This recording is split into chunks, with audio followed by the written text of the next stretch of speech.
Hours of work to relieve traffic congestion to downtown Rochester officially begins service today. What you need to know. Plus, severe weather hit southeast Minnesota Sunday night. Today, we are hearing reaction from residents of Casson. And we have showers in the area this morning. Severe weather not a concern now, but we may encounter some strong storms in the next day or two as things remain very summer-like. The full forecast is coming up.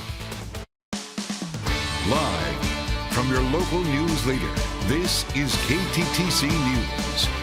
Good morning, everyone. Thanks so much for hanging out with us on this wet start to our Monday morning. I'm Kelsey Marrier. And I'm Jess Abrahamson. Good morning. Yeah, if you're heading into downtown Rochester at this hour, you're going to want those windshield wipers working. Let's get more on that with meteorologist Ted Schmidt joining us out on the weather patio after some severe storms yesterday. You're not using your umbrella right now, though. That's right. Yeah, it's been intermittently sprinkling here for the past half hour or so, but the heavier rain we dealt with this morning has moved fairly quickly onto the east. In fact, Winona just moments ago, so last of the little rounds of thunder leave the city limits moving into Wisconsin. We were just talking about Winona getting some of the thunder out of that same complex of activity. Now moving pretty quickly into Wisconsin. We're right now here at the studio, not done with the rain. We'll have a few sprinkles here at times, and I do think there's going to be some more rain popping up from time to time until maybe early this afternoon. But the lion's share of the rain has moved on. We've had 0.2 of an inch of rain here at the studio since midnight.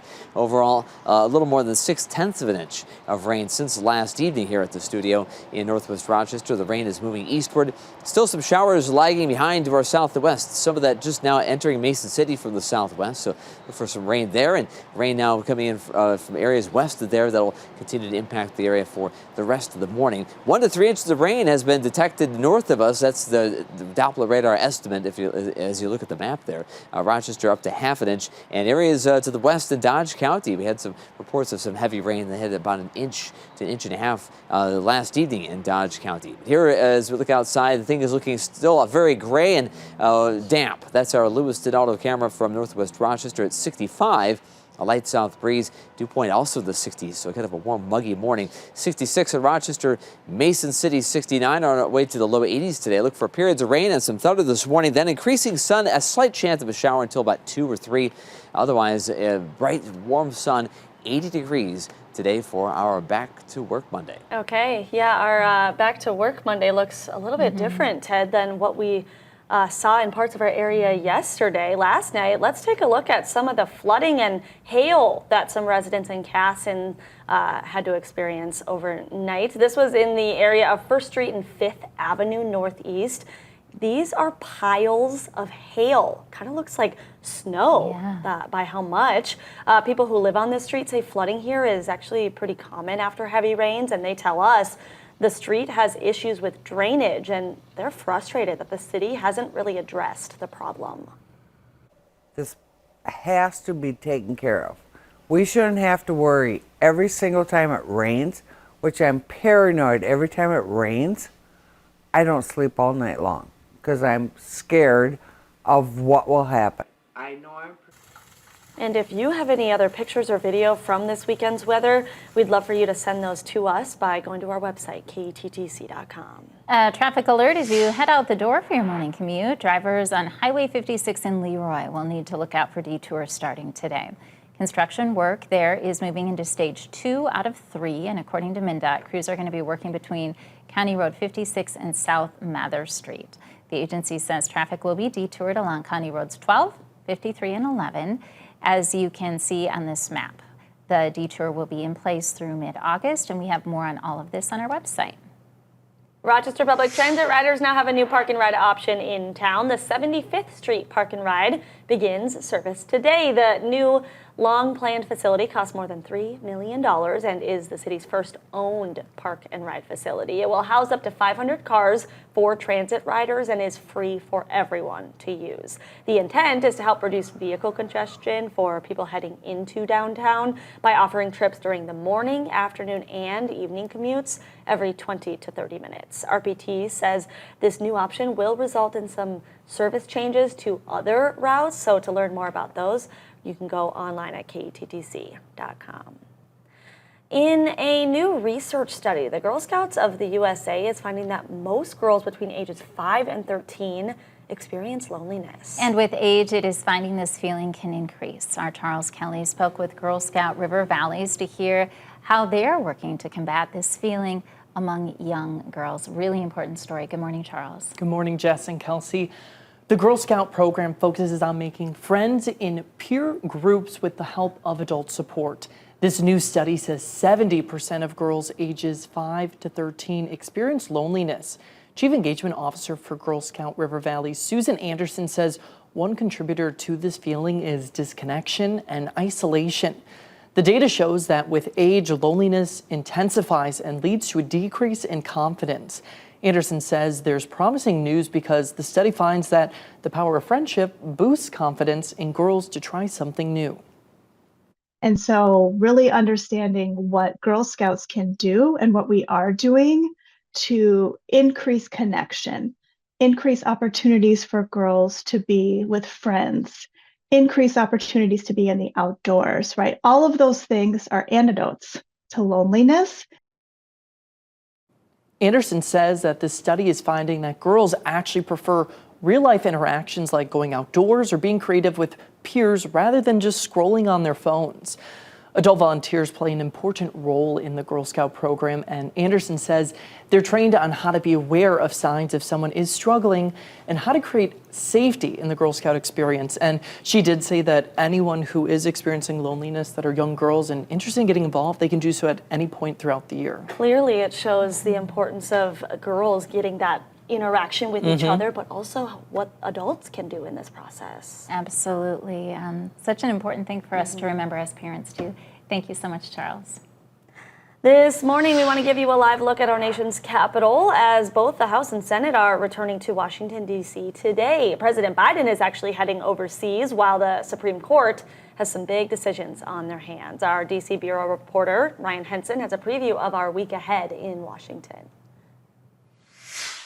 Congress has a full schedule when they return to Capitol Hill after being away for more than a week. The House Subcommittee on the Coronavirus has a hearing with Dr. Anthony Fauci. Now, Fauci is the former director of the National Institute of Allergy and Infectious Disease, an integral advisor to then President Donald Trump during the pandemic. Tuesday, House Oversight Committee has a hearing with Attorney General Merrick Garland. President Biden will be traveling quite a bit next week. He's campaigning in Connecticut on Monday, then departs for France on Tuesday. President Biden's supposed to give a speech on democracy in France on Thursday on the 80th anniversary of D-Day. And it's June. That means we're expecting Supreme Court rulings this month. The justices have yet to make rulings on several prominent cases, including Trump's presidential immunity, abortion, January 6th, homeless encampments, and more. Well, that's your week ahead in Washington. I'm Ryan Henson. A former Iowa All-American basketball player has died at the age of 89. Carl Kane was a member of the Fabulous Five, helping the Hawkeyes go to 2 straight Final Fours, including the national championship game in 1956, where Iowa ended up losing to Bill Russell in San Francisco. Kane would later play on the 1956 U.S. Olympic team with Russell and another former Hawkeye, Charles Darling. Kane's number 21 has been retired by the Hawkeyes. A long-standing tradition celebrating the end of the parish year. The Diocese of Winona-Rochester took part in a special Corpus Christi celebration and Mass in Rochester over the weekend. People gathering at the Co-Cathedral of St. John the Evangelist and joining a Eucharistic procession through downtown. Starting at the cathedral, people walked to Mayo Civic Center before Mass and then from the Civic Center to St. Francis of Assisi. And this is part of a national movement symbolizing walking with Jesus. Yeah, so this is a really, really exciting moment for American Catholicism, but I think for any kind of American religion overall. It's the biggest Eucharistic procession in world history. What that basically means is that Catholics think that what we're carrying around in the procession at the very front is Jesus, our Savior, who is fully present here. Leaders say the procession brings people from all walks of life together. A special guest from Sri Lanka is visiting Rochester as part of an exchange program with the Salvation Army. Later this year, 10 Salvation Army representatives from Rochester and the Twin Cities will be traveling to Sri Lanka. They will be supporting the South Asian country's Child Development Center to help with painting, plumbing, electrical, and carpentry work. Sri Lanka's Salvation Army Lieutenant Colonel says this exchange program helps him learn new ways he can give back to his country. The Salvation Army has two hands. One is a spiritual ministry as well as the social ministry. So that's its slogan is heart to God, hand to man. He says he appreciates this international partnership and that it is a helpful way of sharing resources. It is 6:41. Several Rochester properties are up for historic designation, and we're going to highlight what's going before the City Council tonight. And a surprise twist in the stock toss. A friendly rhubarb rivalry continued over the weekend. We're going to have some fun with that after we talk about our Monday morning, Ted. Some pretty intense thunderstorms last evening. Things a little more benign this morning. Still tracking some rain and some thunder on our future track radar, and there is still the threat of severe weather in the next day or two, though. The latest in your full forecast is coming up after the break. Grilling season is here. And we're back with KTTC's. The City Council has several agenda items that could impact some of our local properties. Yeah, our Charles Kelly is breaking down what we need to know ahead of tonight's meeting. He's joining us now in studio. Good morning, Charles. Good morning, Jess and Kelsey. First, for anyone planning to attend tonight's City Council meeting, the location is being moved from City Hall to Mayo Civic Center due to equipment failure in the council chamber. On tonight's agenda, one item is to approve the Historic Destination Medical Center's financial support of up to $5 million to improve properties within the historic area. Back in January, we reported that the council designated the historic district. The council says these efforts were to protect these 19th century buildings from potential changes and allow for more grant funding. The Ear of Corn Water Tower, Silver Lake Park, and Soldiers Field Memorial Park are all up for historic designation. The council will also look to authorize a final design and bid for the Silver Lake Park aquatics area. The current design plan looks to include a new bathhouse, pool, and splash pad that would fit within budget. Once again, that's all happening tonight at 6 o'clock at Mayo Civic Center in Suite 112. Live in studio, Charles Kelly, KTTC News. Here's your first alert weather with meteorologist Ted Schmidt. Got some showers on the radar pretty much all night, off and on throughout the night. Severe activity last evening. It's not a severe weather environment like right now. That's the good news, but still definitely an unsettled start to our Monday. And right now we are between showers in Austin, for instance. Here's a live look outside across Interstate 90. It's live in Austin with our Lewiston Auto camera brightening of the sky. In fact, the sun's trying to peek through there in Austin. I think we'll see increasing sunshine later this afternoon as well as we work our way toward the low 80s. We were just shy of 80 yesterday. We'll be in that range later today. Showers pushing eastward. Still some lightning from Winona down toward Nodine. Also showers around Rushford. Here in Rochester, we were getting a break from the rain. We had rain here earlier. We had 0.2 of an inch in the weather patio earlier this morning with that first batch of activity that came in right at the top of the newscast around 4:30. We had quite a bit of lightning with that. That has now moved on to the east. And now lightning happening in Mason City. Yeah, if you're in Mason City right now, you're waking up to maybe a rumble of thunder. Not a severe weather environment, though. Some showers and storms, though, moving through the area, and more of that activity lagging behind all the way into western Iowa. All this will be working its way through the warm front. Following the warm front that has already moved through. Right now, Rochester, 0.02 of an inch of rain. At the top of the hour, Mason City had not yet registered rain, but I suspect that'll change within the next hour, and that updates at the top of the hour. Minneapolis, almost an inch of rainfall since midnight. And Winona, 0.18 of an inch. Here in Rochester, we have gray skies, 66 degrees. Winona, some rain at 64 there. Mason City, a bit of rain at 69 at this hour. Showers and some thunder are possible for the morning commute, 65 degrees. Winds from the south around 15 miles per hour. We'll have morning showers and some thunder going into the afternoon. Not as much of the rain. Maybe a brief shower. Can't completely rule out a rain shower or two from noon until about 2 or 3. But by then, we're also looking at extra sunshine. Temperatures in low 80s. Late day thunderstorms tomorrow. Maybe a couple of strong storms for Tuesday with a cold front moving through. Behind that, not as warm. We'll be in the 80s for a couple of days to start the week, but then we cool to the more seasonably mild 70s. It'll be a mellow, quiet stretch of weather for several days moving toward the weekend. Future track today. Showers and some thunder on the map this morning. Kind of a warm, muggy morning. Dew points in the 60s. Temperatures starting the day in the 60s and 70s. By late morning, maybe a brief shower or thunderstorm peaks of sunshine. Temperatures warming to the 70s, and in the afternoon, still a threat of maybe a brief shower or two until about 3 or 4 o'clock. Showers move out pretty quickly. We have a quiet night. Temperatures in the 60s, and then tomorrow, a stray shower or a storm in the afternoon.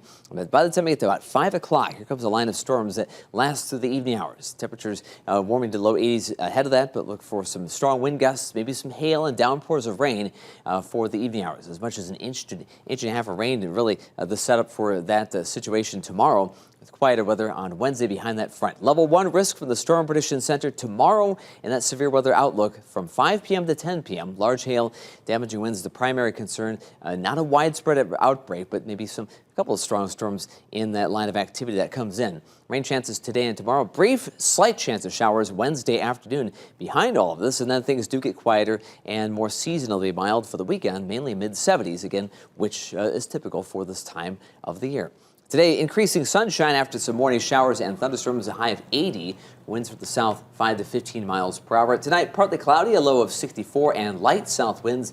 7-day forecast. Afternoon storms tomorrow, high of 81, and then the more typical June weather, 70s, or early June weather, back to the 70s for much of the week. Okay, yeah, it's crazy to think it's already June, and one of the things that we love to talk about that kicks off the month of June, of course, is our friendly KTTC morning show rivalry, which is continuing, with the rhubarb toss, the games that Jess and Ted always participate in down in Lanesboro. So we're going to see who could throw the stock the farthest here.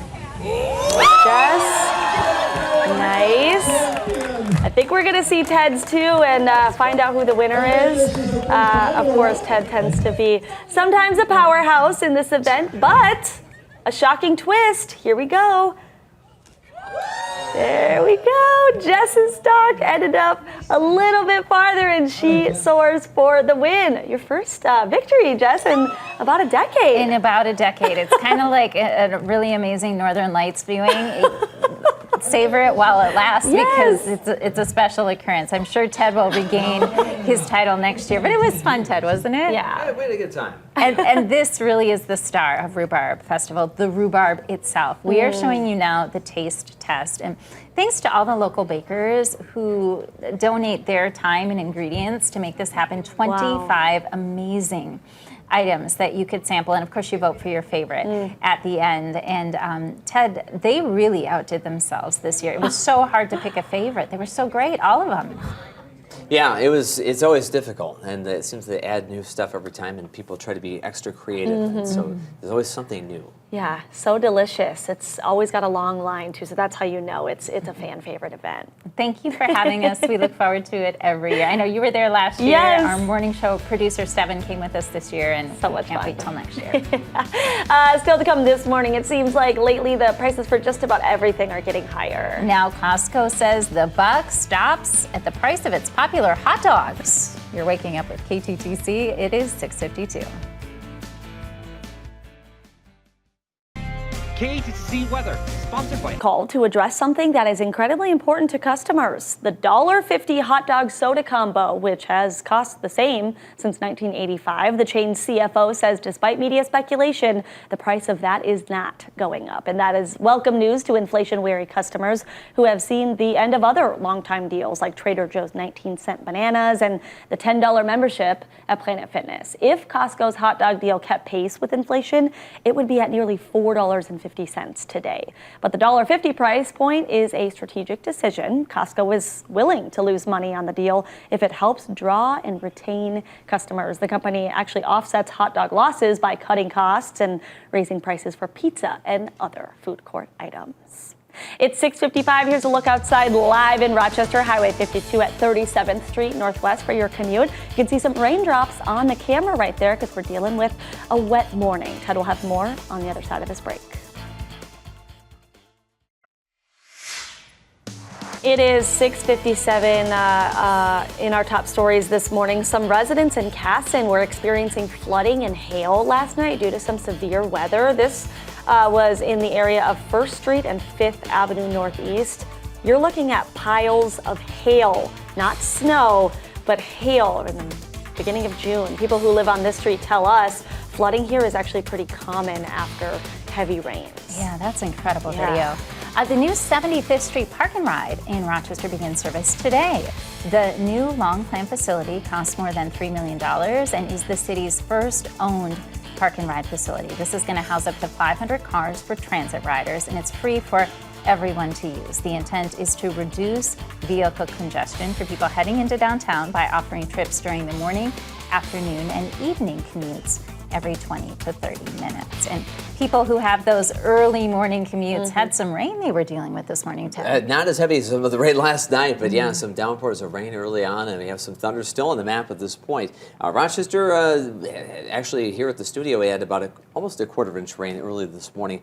Overall, a little more than 0.6 of an inch in the past 12 hours. But now the thunderstorms are moving out of Mesa City, moving pretty quickly now through Northwood and moving up toward Osage and also towards St. Ansgar in Mitchell County there in Iowa, heading toward the Minnesota border. More storm activity for us, being out of those showers and thunderstorms this morning.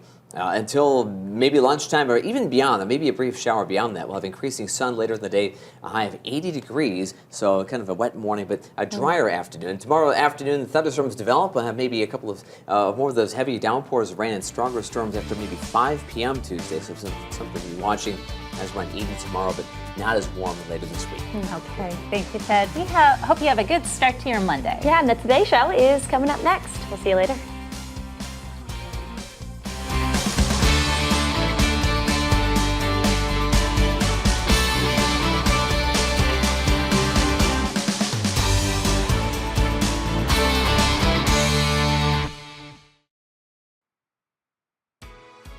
Good Monday morning.